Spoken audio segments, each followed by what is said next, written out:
Hola, buenas, yo soy Rocío, estudiante de Psicología en la UNED y estamos con la asignatura de Fundamentos de la Investigación, que me examino en el primer cuatri, ahora en febrero, y espero que te sirva de ayuda. Hoy vamos a ver la observación del tema 9, vamos a ver las características, las fases, vamos a ver el control de calidad, o sea, todo lo que va con las fases, ¿vale? Ya os vamos explicando poco a poco. Pues vámonos con ello. Características. Observación científica. ¿Qué es esto? Pues es la forma de captar la realidad que puede ser aplicada con rigor y sistematicidad y que en definitiva posibilita la recogida de información relevante en un estudio científico. Observación como técnica de recogida de datos. ¿Qué es esto? Pues puede estar dentro de cualquier tipo de diseño de investigación, adecuándose a los objetivos generales de la investigación y proporcionando información fiable, válida y útil a los objetivos del estudio. Observación como estrategia metodológica. El método observacional pues, se caracteriza por la ausencia de intervención del investigador en el fenómeno de estudio, ya que el objetivo es el estudio del comportamiento espontáneo de los sujetos. Hay unos criterios para poder considerar la observación como científica. Hay tres criterios. 1. Permite la comprobación de la hipótesis. 2.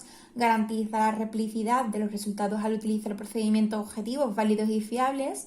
Y 3. Contribuye al desarrollo teórico al proporcionar resultados válidos en marcos específicos del conocimiento. Bien, seguimos con las características y nos habla de los grados de estructuración de la situación. Están la observación natural y la observación estructurada. En la natural, pues es una situación en la que se observa completamente natural, en entorno y contexto habitual y sin ninguna modificación provocada por el investigador. Y la observación estructurada, el investigador determina algunos elementos de la situación y por tanto los elementos estimulares que inciden sobre el sujeto a observar. Ahora vamos a ver los grados de participación. Pues está la observación externa o no participante, que el observador ajeno a la situación con escala o nula interacción con los participantes. ¿Qué hace esto? Pues facilita la objetividad en el registro. La observación participante es cuando el observador se integra en la dinámica del fenómeno de estudio y se lleva a cabo por el riesgo de subjetividad y de alternar el curso natural. Y la autoobservación, que es que el propio individuo registra su conducta. Se usa poco en investigación básica, es más para diagnóstico y seguimiento de la intervención. Bien, pues vamos con las fases. Y tenemos fases de la categorización, tenemos el control de calidad, análisis de datos, tenemos el muestreo y el registro y el muestreo de la observación. Pues vamos con la primera fase, que es la categorización, que es prácticamente qué observar. Bien, es una identificación clara y objetiva de las conductas o elementos a observar a través de su descripción o definición por parte del investigador. El sistema de categorías permite realizar el registro, ya que selecciona y define las conductas relevantes del estudio y en las que el investigador debe focalizar la atención. Vías para iniciar el proceso. Este proceso de categorización que son complementarias y hay dos vías. Una, bibliografía existente sobre los modelos teóricos explicativos y de investigaciones anteriores, o 2, observaciones informales o sistemáticas preliminares. Bien, ¿qué es operativizar? Pues es la clasificación de comportamientos asignados a diferentes categorías. Es establecer un sistema de clasificación de comportamientos y eventos que bajo criterios teóricos contribuye a diferenciar el comportamiento de los participantes. ¿Qué es un sistema de categorías? Cuando hemos definido 2 o más categorías para la observación y el registro de un mismo fenómeno desde una determinada dimensión de análisis. ¿Qué es la condición M? Pues que cada sistema de categorías debe responder a las exigencias. ¿Qué exigencias? Pues la de exhaustividad o la de mutua exclusividad. ¿Qué dice la de exhaustividad? Pues que debe existir una categoría para cada una de las conductas relevantes posibles que puedan aparecer en la observación y en el nivel de análisis del sistema. Y no puede haber vacíos o lagunas en el registro. ¿Y qué es la mutua exclusividad? Pues las categorías deben estar definidas sin ambigüedades de manera que cada conducta observada solo pueda ser asignada a una categoría o código de cada dimensión de análisis. Dentro de la categorización tenemos los sistemas de categorías complejos, que están dimensiones de análisis y los distintos participantes. Las dimensiones de análisis, pues cuando queremos observar una conducta teniendo en cuenta varias de ellas, creando un subsistema para cada una. ¿Y qué son los distintos participantes? Pues son subsistemas diferentes para cada uno de ellos. Nos vamos al muestreo y registro. ¿Vale? Otra de las fases y dentro tenemos dos procedimientos, el procedimiento de muestreo y el procedimiento de registro. El procedimiento de muestreo pues es a quién, cuánto tiempo, dónde, cuándo observar, ¿vale? Y el procedimiento de registro es cómo observar. Bueno, pues nos vamos por el procedimiento de muestreo. Y hablamos del muestreo interpersonal o intrapersonal. Y nos vamos con el de interseccional. Hay una selección fija y una selección aleatoria. En la selección fija, pues, una aplicación de un criterio fijo, es decir, temporal, conductual, situacional o de actividad, para determinar los lugares y los momentos de la observación. ¿Esto qué hace? Pues limita la representatividad de los datos a esos momentos y lugares.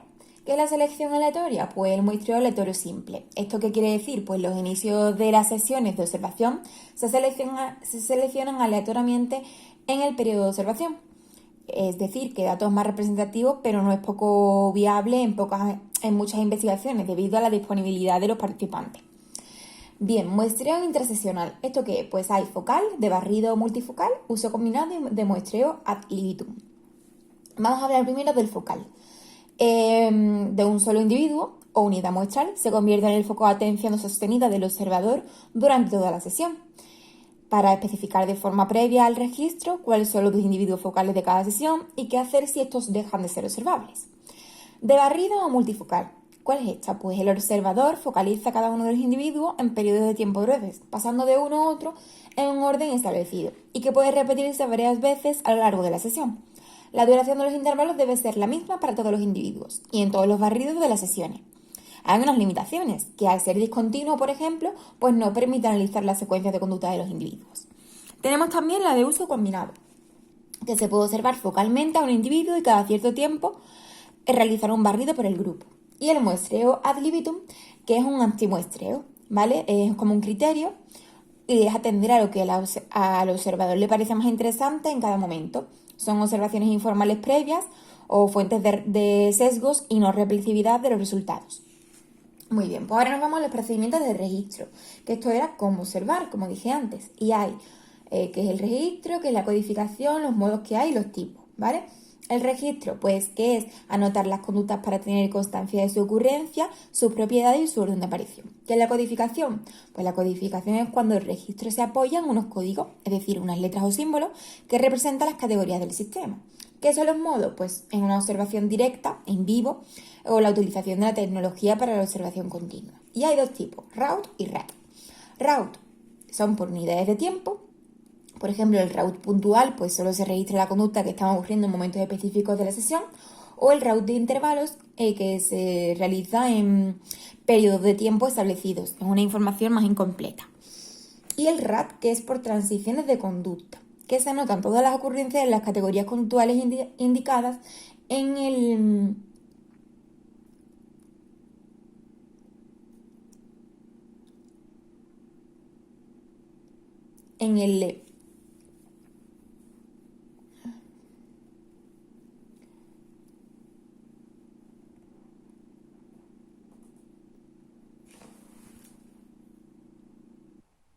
Vale, ya. En el sistema de conductas que se está aplicando y en el orden en el que ocurren.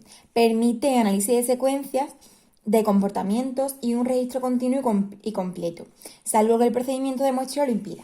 Muy bien, vamos a la métrica de la observación, que es otra fase. Dentro tenemos la frecuencia, que es la medida cuantitativa, discreta medida en escala de intervalo. Es un número concreto de veces que se da una determinada conducta que constituye una categoría. ¿Qué es la tasa de la categoría? Pues la frecuencia, tiempo total de observaciones, sesión o suma de sesiones. La frecuencia relativa, que es la frecuencia total de eventos registrados de todas las categorías del sistema. La frecuencia de transición, que es el número de veces en el que el tiempo de observación que tras la conducta y se ha dado la J, por ejemplo. La frecuencia relativa de transición es una frecuencia de la categoría de la conducta antecedente. Duración de la ocurrencia es el tiempo ocupado por cada ocurrencia individual de la categoría. La duración es el número total de unidades de tiempo que ocupan todas las ocurrencias de la categoría durante el periodo de observación. Esta es la medida cuantitativa continua en escala de razón. La duración media es la duración frecuencia. La duración relativa o prevalencia es la duración de la categoría o tiempo total de la observación. Y la intensidad es la escala ordinal, no todas las categorías la admiten. Luego tenemos otra fase que es el control de la calidad. Y aquí hablamos de la estimación de la fiabilidad, las fuentes de error y formas de control. En el control de calidad, pues hablamos de la estimación de la fiabilidad. Y hay fiabilidad intraobservador, fiabilidad interobservadores y fiabilidad por consenso.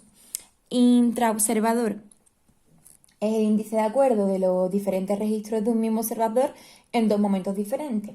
La fiabilidad interobservadores son dos observadores adecuadamente entrenados, trabajan de forma independiente y se confrontan sus registros.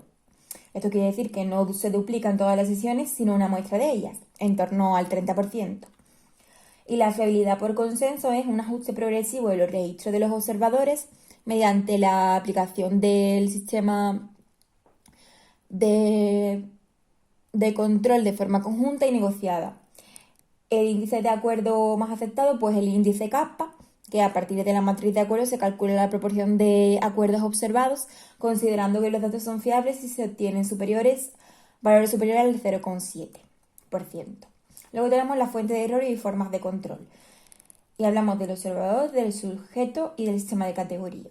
Del observador, pues el entrenamiento de los observadores es la aplicación del sistema de categorías específicos del estudio.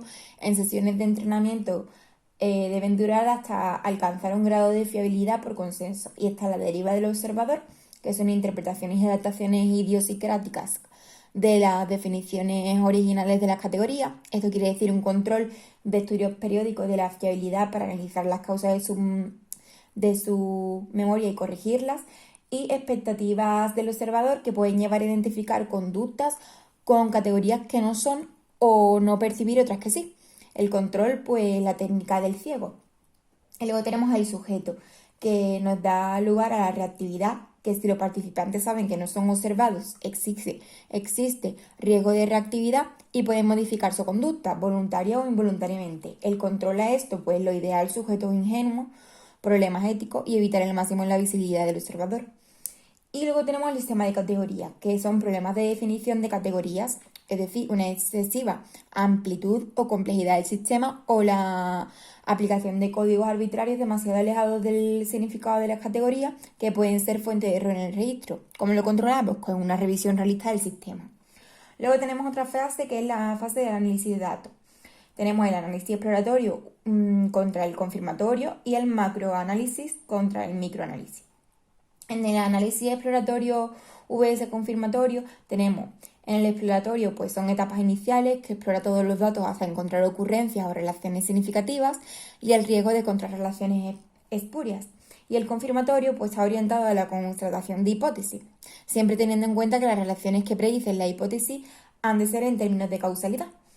Y luego tenemos el macroanálisis y microanálisis. El macroanálisis, pues la descripción y el estudio de las relaciones se hacen a través de medidas globales como la frecuencia, las duraciones o las derivadas. Y los microanálisis se estudian las relaciones entre unidades de conducta que a modo de eslabones de una cadena describen el comportamiento del individuo o del grupo. Y se hace con análisis secuenciales o de secuencias que solo se pueden hacer si ha habido RAT, un registro activado por transiciones de conducta. Pues hasta aquí el tema de la observación, espero que os haya servido para repasar y nos vemos en el próximo vídeo.